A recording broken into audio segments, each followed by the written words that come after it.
Mga kwento ni Felmo.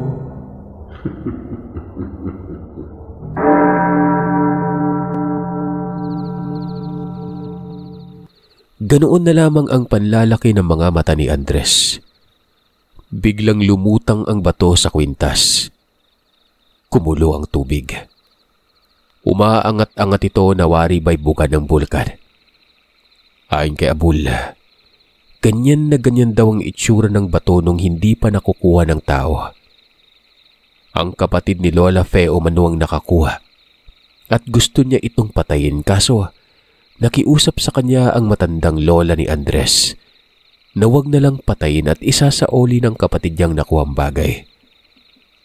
Naawa si Abul kung kaya't ipinaubaya na lamang ni Abul ang mahiwagang bato. Pero may kondisyon. Kung sino ang gumahawak nito ay gagabayan ni Abul, dahil ang gamit daw ay pwedeng gamitin sama-sama. Kaya kung nagbabalak ng kabulastugan, asaan mong ako din ang papatay sa'yo? Pwede mo nang kunin ang bagay at simulan mo na yung mga sinabi ko. Sabi ng gabay. Tumangulang si Andres at kagad dinampot ang kwintas. Pero ganoon na lamang ang pagpitlag ng bata. Sobrang lamig umano ng tubig noon. Kung titingnan nito ay parang mainit dahil kumukulo, pero napakalamig pala na parabang nanonood pa sa laman. Nabitawan pa ito ng bata at nalagdag sa lupa. Ang lamig naman. Parang, teka, tatawa-tawa ka dyan . Pinagkakatuwaan mo ba ako? Umiling lamang ang gabay pero kita ang ngalangalan nito sa pagtawa. Ibang tawa na walang lumalabas na boses noon. Ganoon ang nakikita ni Andres sa lilungan. Suntukin kita dyan . Parang wala ka lang . Binabantaan mo pa ako. Kala mo ba takot ako sa'yo? Sarap mo nga. Wika ni Andres noon. Banas ang bata pero pinigilan itong sarili ng maalala kung paano magalit ang lilungan. Masahol pa ito sa pinakamabangis na hayop sa gubat. Dahan-dahan niyang dinampot ang kwintas. Pero nakatingin siya sa mukha ng lilungan noon. Kapag sumimangot nito, alam na ni Andres ang kasunod noon. Siyempre, tatakbo siya. Basta-basta niya na lang kasi binanata ng salita, iba pa naman magalit yon. Mabuti na lamang at nakangiti pa rin ang lilungan. Pagkatapos noon nagsangbit na si Andres ng mga katagang panggamot.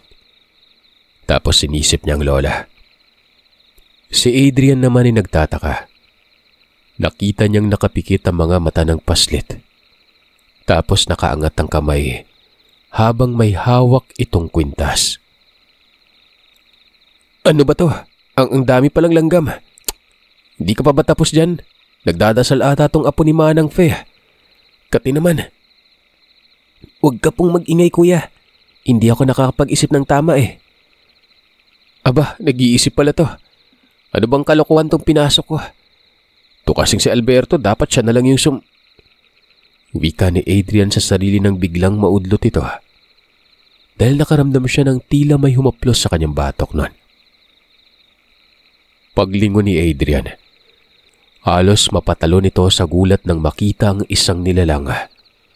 Nanlilisik ang mga mata habang nakatitig sa kanya. Si Abul yun, ang lilungang gabay ni Andres. Ang ingay mo kasi. Huwag kang gagalaw, kuya. Bumalik ka na lang sa pag-upo. Baka patayin ka niyan.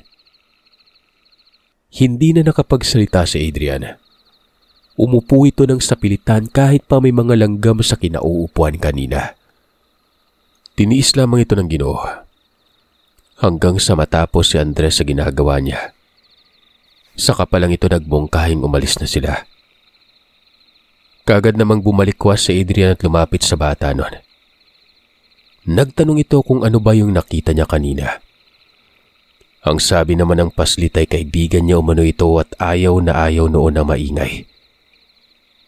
Nasaan na yun? Parang impacto yung muka.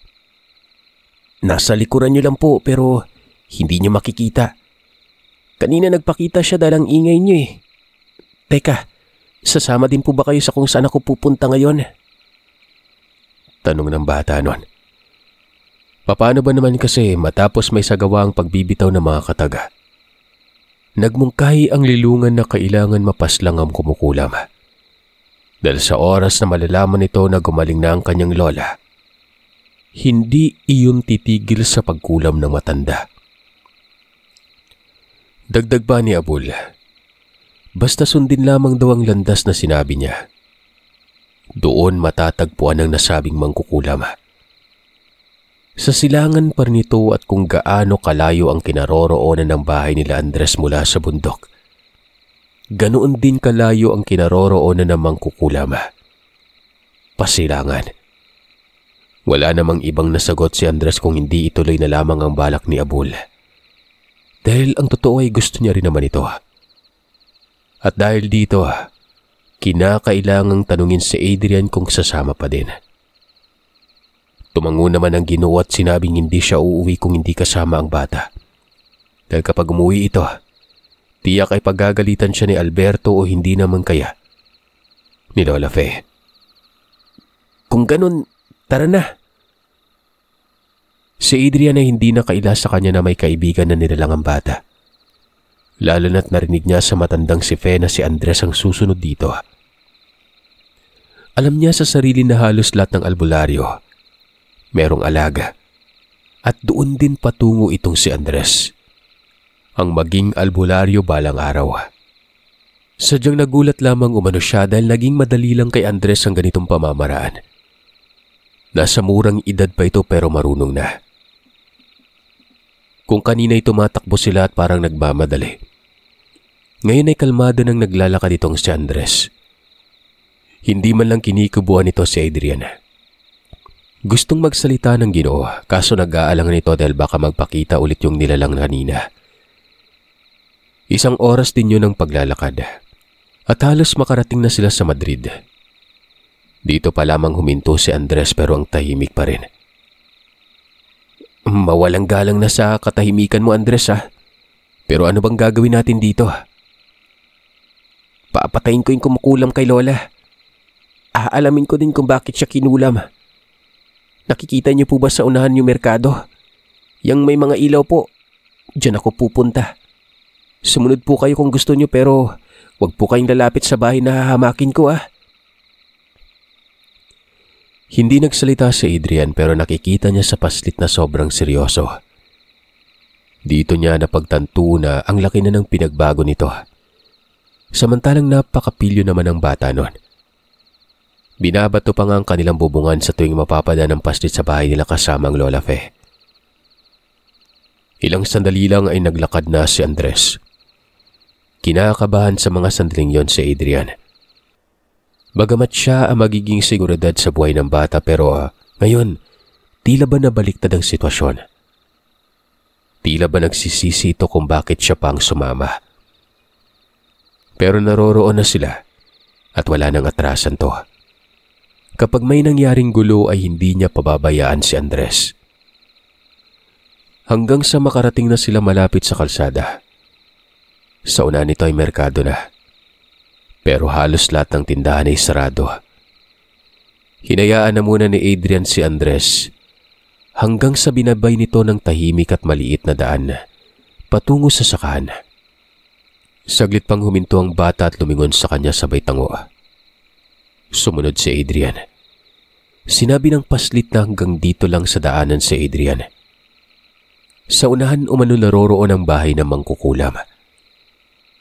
Nagtanong pa si Andres kung paano nalaman ng paslit ang bahay pero hindi na nagsalita pang bata. Ngumiti lamang ito sa kanya at tumabante na ng lakad. Sa mga sandaling yun ay hindi na sumunod pa si Adrian. Hanggang sa nawala na lamang bigla si Andres sa kanyang harapan. Sobrang nagulat ito.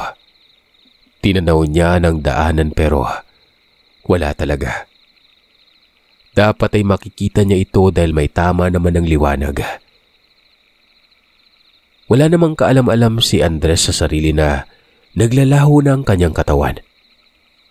Sa tulong ito ng lilungan, ang kakayahang maglaho At kahit gaano kalakas ang tanga ng isang tao ay hindi ito makikita at mararamdaman ng sino bang ginagabayan ng lilungan. Maliban na lamang kung may nakalagay na pangontra sa lugar.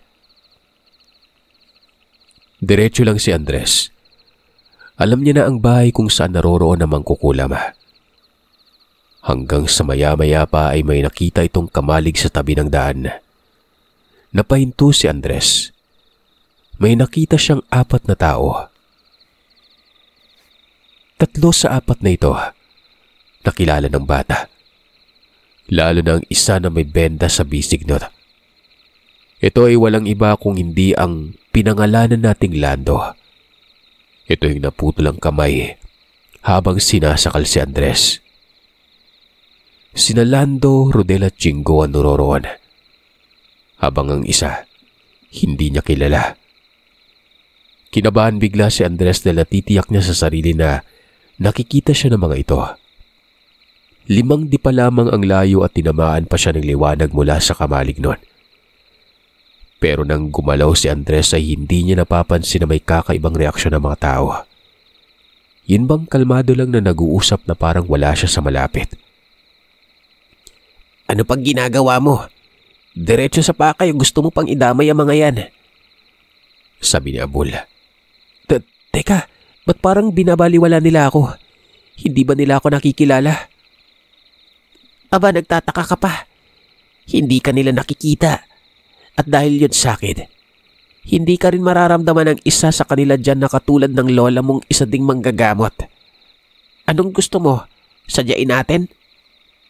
Matapos makapagsalita ng gabay niya, lumapit si Andres at napagtanto na hindi nga siya talaga nakikita. Napangiti sa mga sandaling ito si Andres. Doon niya napagtanto na totoo ang sinasabi ni Abul.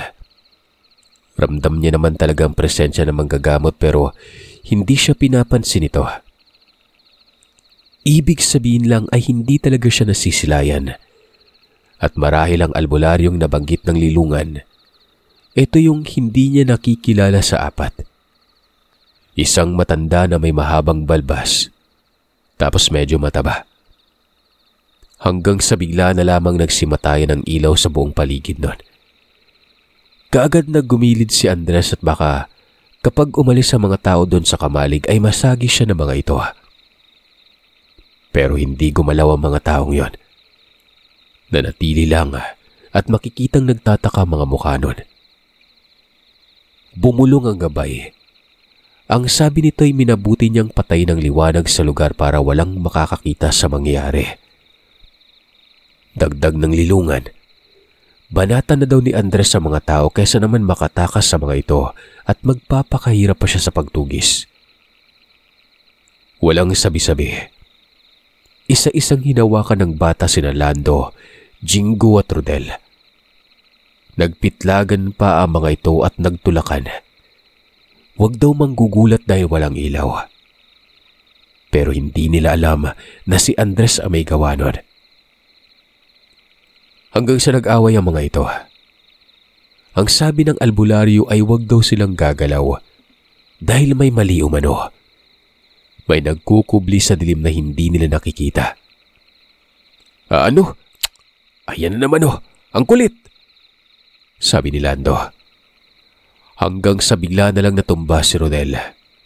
Sumigaw ito at kaagad namang sinuri ng mga kasama kung anong nangyari. Nakapa nila ang isang paa ni Rodel. Putol na yon. Sumisirit ang dugo. Panay bitaw na mabigat na kataga ni Lando.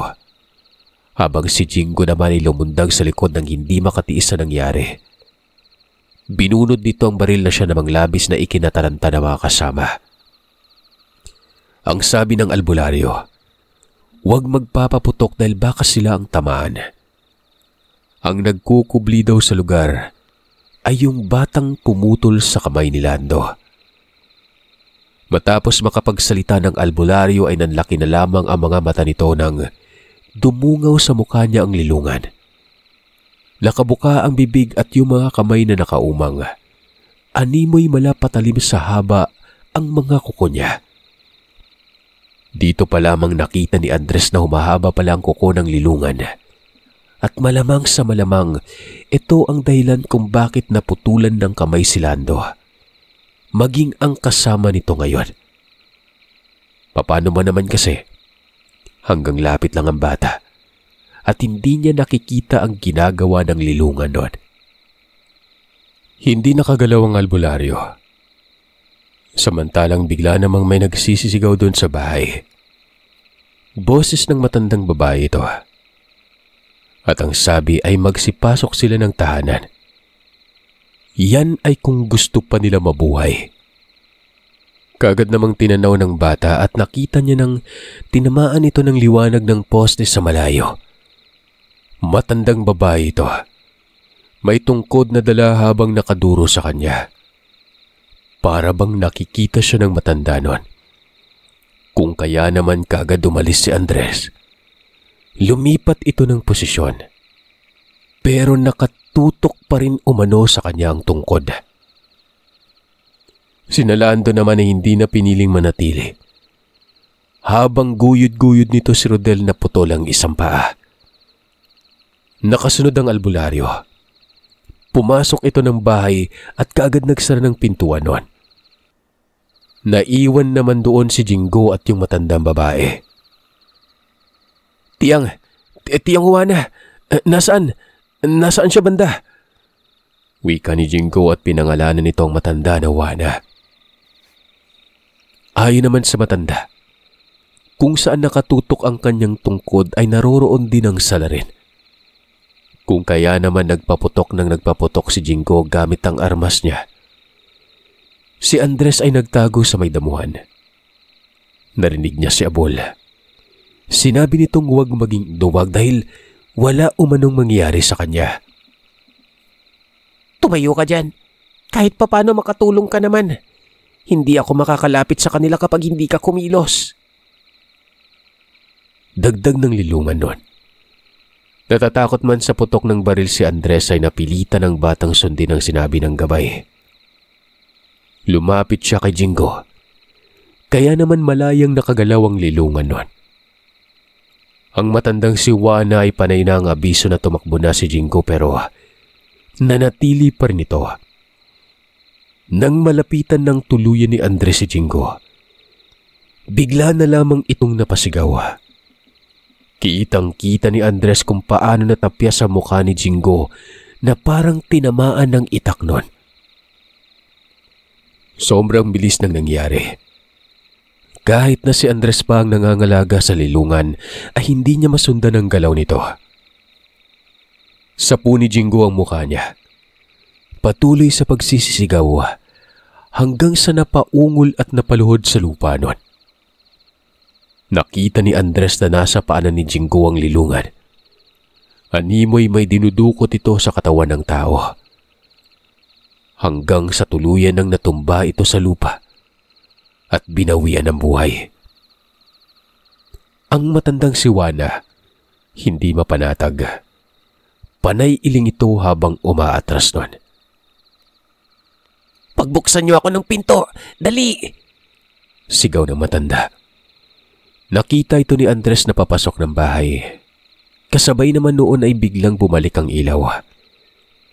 Narinig niyang galit na galit ang lilungan dahil nagawang basagi na mangkukulam ang pagkukubli nila. Malinaw na sa mga mata ng mga kalaban ng paslit.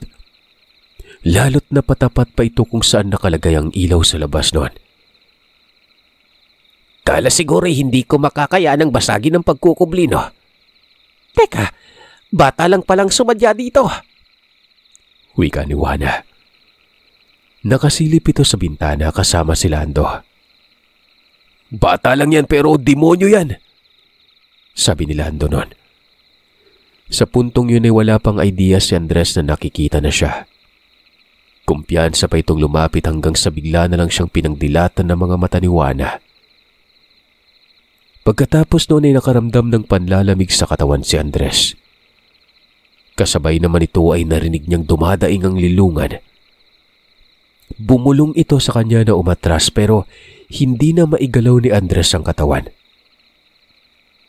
Pwede niyo nang hulihin. Ipasok niyo dito sa bahay. Dali! Mungkahi ng matanda kila Lando. Lumabas ng bahay si Lando kasama ng albularyong may mahabang balbas. Dinakmas si Andres at sinikmuraan nun. Napadaing sa sakit ang bata. Nawalan siya ng lakas at halos panawa ng paningin. Dinala ang paslit sa loob ng bahay.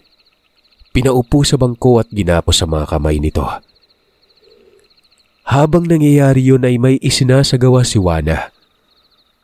Nagtirik ng mga kandila. Nagsaboy ng kung ano kay Andres. Napakabaho na animoy, medisina ng tanim nun. Maya-maya ay bigla na lamang tumakbo patungo sa silid si Juana. Tapos nagsisisigaw ito na animoy may katungkalinon. Narinig ni Andres ang mga sinasabi ng matanda. Nakikita niya rin ito sa loob dahil nasa tapat siya ng pinto na kagapos. Nakalood si Juana at may nakatirik na kandilang itim sa harapan. Kitang-kita ni Andres ang anino nito na parang posturang demonyo. Galit na galit at nanginginig ang katawan. Nabanggit pa ang pangalan ng kanyang lola. Hindi mo ako kaya. Sige pa. Lakasan mo ang tigal po. Parang kinikiliti mo lang ako. Wika ni Juana. Samantala, lingid sa kalaman ni Andres ay si Lola Fe ay nakikipagkumbating espiritual dito kay Juana. Gumaling na kasi yun. Matapos may isagawa ni Andres ang palipad hangin na panggagamot dito. Bagamat may mga sugat pa, pero bumalik na sa lakas ng katawan. Sa tapat ito ng altar, may bitbit na patpat at pinapalo nito ang nakatayong isa pang patpat nun. Ang tawag dito ay isang uri ng pantok. Pwede ding gawin ng albularyo na kagaya ni Lola Fe dahil may malalim na karunungan ng matanda. Alam nito ang proseso ng pantok kahit paggawain ito ng isang mangkukulam. Isang kandila lang ang tinirik sa tapat ng altar. Tapos may patpat na nakatayo doon.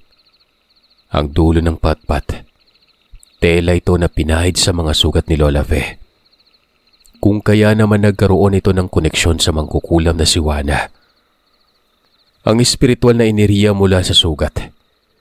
Ginamit ito ng matanda para palakbayin ang pantok at tumama sa kung saan nanggagaling ang kulam na yon.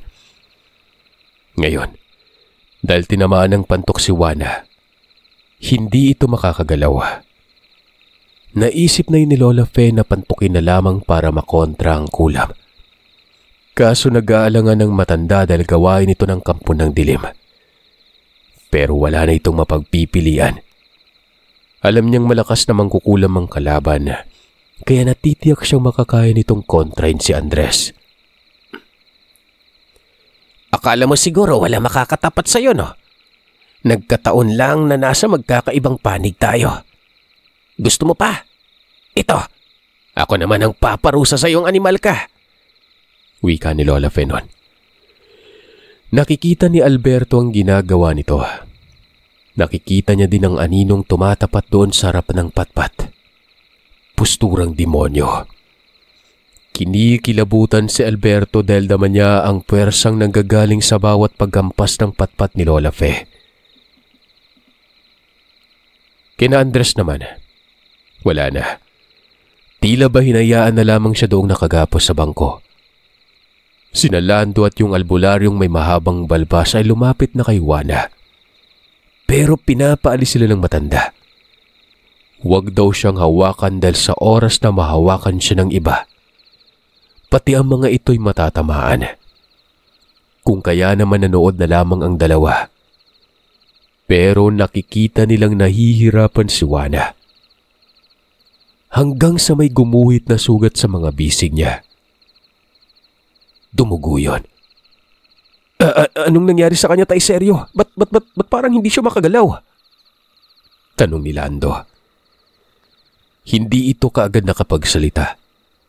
At makikitang tila ba sobrang nagtataka.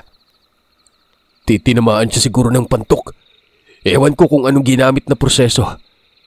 Teka, yung matanda na sinabi niyo sa akin, di ba manggagamot yun? Ba't alam din nun yung pantok?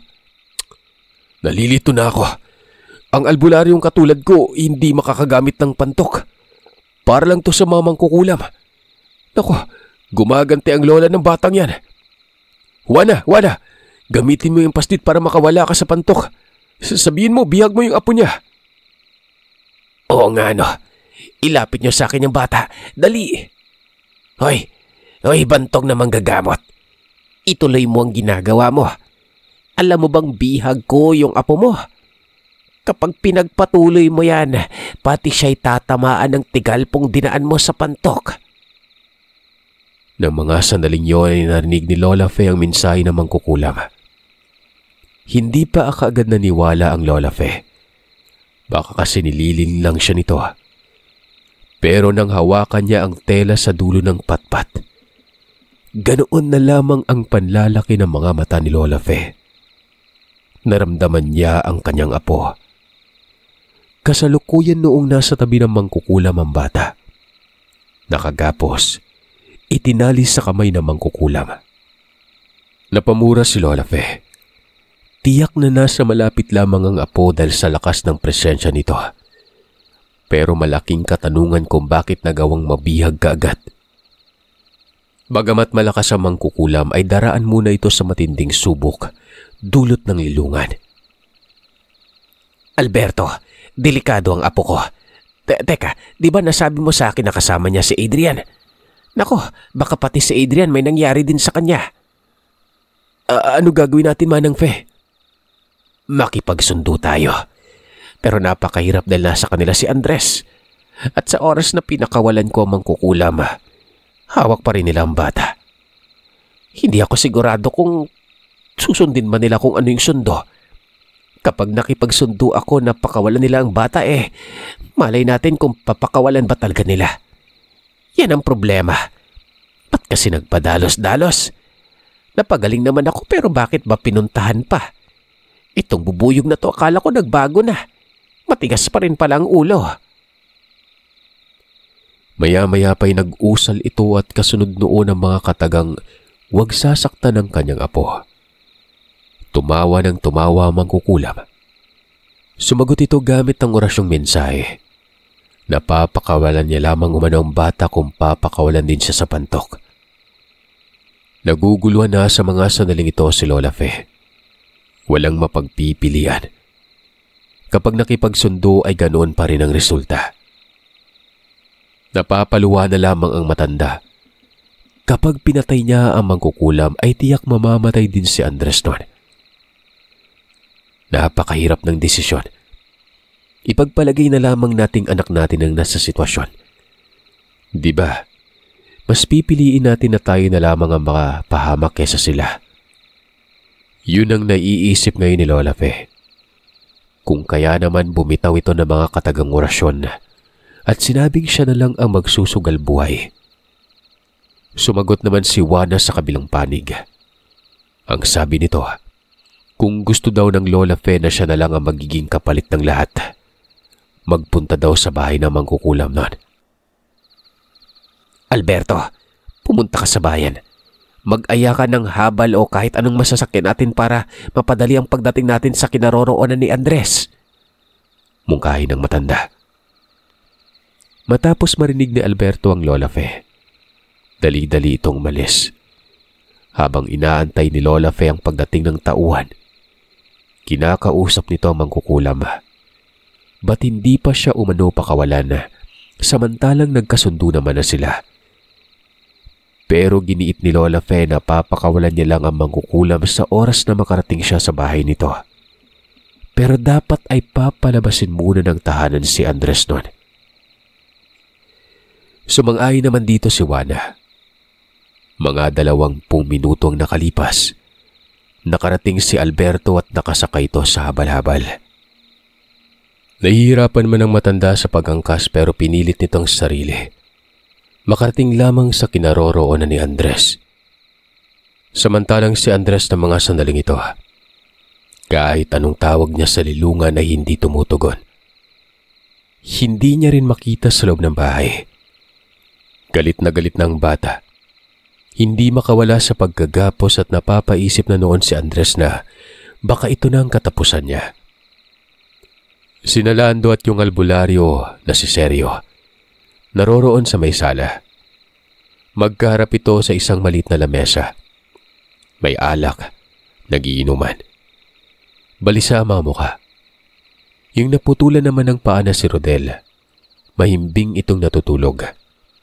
Mabuti na lamang at napigilan ang pagdurugo dahil kung hindi, baka patay na rin ito. Lumabas ng bahay si Lando. Narinig ni Andres na nagsisisigaw ito na animoy may nakikitang hindi kaaya-aya. Akala noon ay baka si Jingo na pinatay ng lilungan ng nakita pero biglang may sumagot at dito nanlaki ang mga mata ni Andres. Boses ito ni Adrian. Naghahamon ng patayan. Ilang sandali lang ay narinig din ni Andres ang boses ni Alberto at kasunod nito ang boses na ng Lola Fe. Gulat na gulat ang bata. Dahan-dahan niyang kinabig ang katawan para masilip ang mga ito sa labas. Hanggang sa nainat bahagya ang tali. Kung kaya naman nasisilip ni Andres mula sa pinto ng silid ang bintana. Doon sa biranda. Nakita niyang Lola. At dito'y sumigaw si Andres. Lola! Lola! Manahimik ka dyan, apo. Narito na akong bubuyog ka. Ligtas ka na. Ay, pakawalan niyo yung bata at sa oras na makita ko siya napapalabas ng bahay, papakawalan ko din yung mangkukulam. Kasunod nito, lolood ako at malaya na siya kung anong gagawin niya sa akin. Kagad naman nagtungo sa silid si Lando at kinausap ang mangkukulam nun. Na hanggang sa mga sandaling yon, nakaluhod pa rin at hindi makagalaw. Wag, dapat makapasok siya sa loob. Sa kanyo na pakawalan ng paslit. Isara niyo kaagad ang pinto. Seryo? Papasukin daw yung matandang babae sa labas. Mungkahin ni Lando sa kasama. Kaya naman kinausap nito si Lola Fe. Pumayag naman ang matanda. Pero habang papasok ng bahay si Lola Fe, kinakalagan na noon si Andres. Nakita ni Lola Fe ang bata na inilalabas ng silid. Kumawala pa ito at tumakbo patungo sa kanya at yumakap. Lola, patawad. Kasi yung lilungan, siya yung dahilan eh. Siya yung nagsabi na puntahan ko daw yung mangkukulam. Ba't ka naman sumunod? Parang sinabi mo na rin na siyang magdidikta sa'yo. Sana ba yung impaktong yon? Ba't walang lilungan? Kanina ko pa siya hindi nakikita la. Ewan ko, basta nawala eh. Baka hindi nakapasok ng bahay. Malakas ang poder dito, apo. Lumabas ka na. Labas na. Ano pang tinititig-titig mo, ha? Paano po kayo, la? Sandali, Lola. Huwag mo naman inatin yung tenga ko. Sandali, la. Huling wika ni Andres at tuluyan itong natulak ng matanda palabas. Mabilis na sinara ni Stereo ang pinto pero habang ginagawa niya yun ay animoy na asiwa ito kay Lola Fe. Kitang-kita sa kinikilos nito ang pagkatakot nun. Naglakad si Lola Fe patungo sa silid. Nang mga sandaling yon ay bigla na lang napangiti ang matanda. Maling desisyon ang ginawa ng mga kalaban. Sa labas lang siya dapat pero pinapasok siya. Dito ay malaya niyang mapakawala ng malalakas na orasyon. Nakapasok siya sa poder ng kalaban. Kaya anumang bibitawan niyang kataga, tiyak na magkakabisa. Mahabagin langit. Bakit nagkamali ang mga to? O baka natatakot kayo? Alam niyo bang pinapahamak niyo lang ang sarili niyo? Hoy, ikaw dyan. Nakita mo na rin ako sa wakas mangkukulam ka. Isa kang hangal. Napakalakas mo pa naman. Anong gagawin mo sa akin? Kapag nakapasok ako ng bahay, hindi ka pa nakakawala sa pantok. Sumang-ayon na ako sa kasunduan. Sa labas lang at kusa akong susuko. Pero pinapasok niyo ako. Alam niyo ba ang kaya kong gawin? Kasunduan ay kasunduan, Albularia. Tapos na. Pinakawalan na ang apo mo at pakawalan mo na rin ako. Papakawalan kaya kita, magkukulam? Nasa ngayon, nasa harap na kita. Sagot ni Lola Fe kay Juana. Lumapit siya kay Juana. Nag-usal sa daliri at iginuhit ito sa leeg ng mangkukulam. Tumirik na lamang ang mga mata nito at biglang natumba sa may sahig nun. Nataranta sina Lando at Sergio. Nag-akma pa ng paglabas ng bahay. Pero sinabi ni Lola Fe na kapag lumabas ang dalawa, mamamatay sila. Wala na silang masasandalan pang mangkukulam. Kaya malaya ang apo niyang si Andres na gawin ang gusto nito. Alam niyo naman naggalit sa inyong apo ko, di ba? Tawa ni Lola Fe habang papalabas ng bahay. Bagamat sinabi ito ng matanda, kahit pa hindi lumabas ng tirahan ng dalawa, mamamatay din naman ang mga ito. Panay bitaw naman ang mabibigat na kataga ni Lando. Habang ang albularyo namang si Sergio, mariin niyang pinabulaanan na hindi siya kasali sa pagpatay sa mga magulang ng bata noon.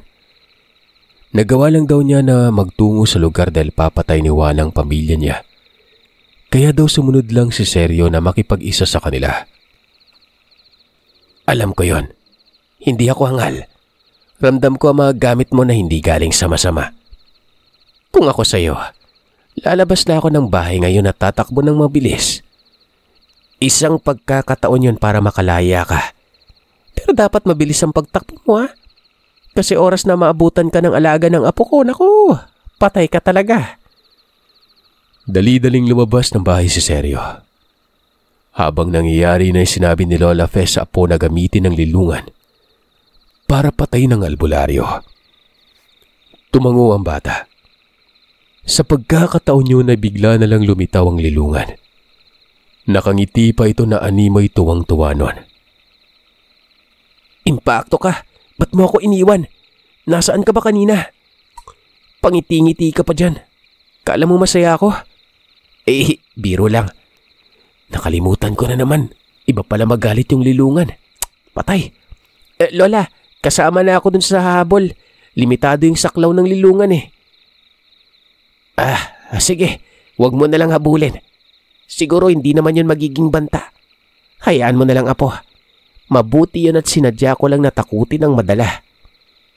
Adrian, Alberto, yang labi dyan malapit sa kamalig ay iligpit nyo. Ipasok nyo ng bahay at pagkatapos ay umalis na tayo dito.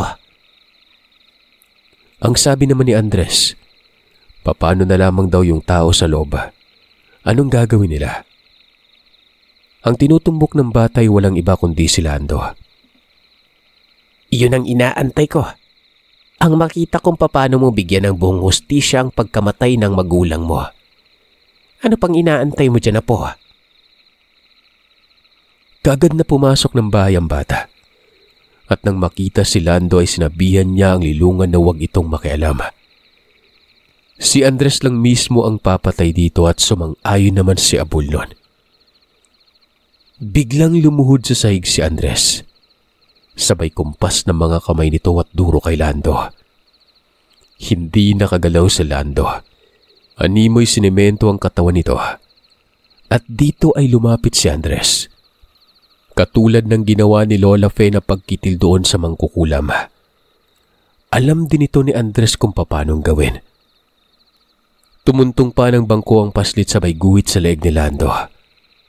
Natumba kaagad si Lando at mabilis na binawian ng buhay nun. Hanggang sa nakita ni Andres si Rodel. Nilapitan din ito ng bata at ginuhitan ng leg. Ang pagtulog nito ng mahimbing patungo sa kamatayan. Matapos matiyak ng paslit na wala ng taong iba, kaagad na itong lumabas. Nakita niyang nakangiti ang kanyang lola habang nilid ang mga luha. Tumango si Andres at doon ay nilikas na nila ang lugar na yon. Ang maganda doon bagamat malapit sa merkado ang bahay, pero magkakalayo ang mga kapitbahay kung kaya hindi na bulabog ang lugar. Para lang dinaanan ng epidemya at nagsimatayan ng mga salarin nun. Naging magaan ang loob ni Andres pagkatapos nun, dahil nabigyan na rin ng hustisya ang pagkamatay ng mga magulang ng bata. Magpaganon pa man, isang kasalanan pa rin ang ginawa niya kung kaya't patuloy na sa pagdarasal ang bata nun. Lumipas sa maraming taon at pumanaw si Lola Fe. Lampas 100 ang edad nito bago pumanaw. Lahat ng mga bagay na meron ng matanda ay napasa lahat kay Andres. Hindi lang patungkol sa lupain at bahay. Maging ang karunungan ng matanda ay nalipat lahat kay Andres. Hindi basta-basta si Andres dahil lahat ng mga albularyo noon sa lugar. Mataas ang respeto sa kanya. Kaya nitong ipagsabay-sabay ang abilidad ng iba't ibang uri ng albularyo. Ultimong pagpapaanak. Kayang-kayang gawin ni Andres. Hanggang sa nagkaroon ito ng pamilya at mas siyang namuhay. Pero ganun pa rin ito. Kung ano ang nakagawian ng kanyang lola, sinunod ito ni Andres. Ang maging mapagkumbaba at mabuting tao. Kahit na isa itong bantugang albularyo.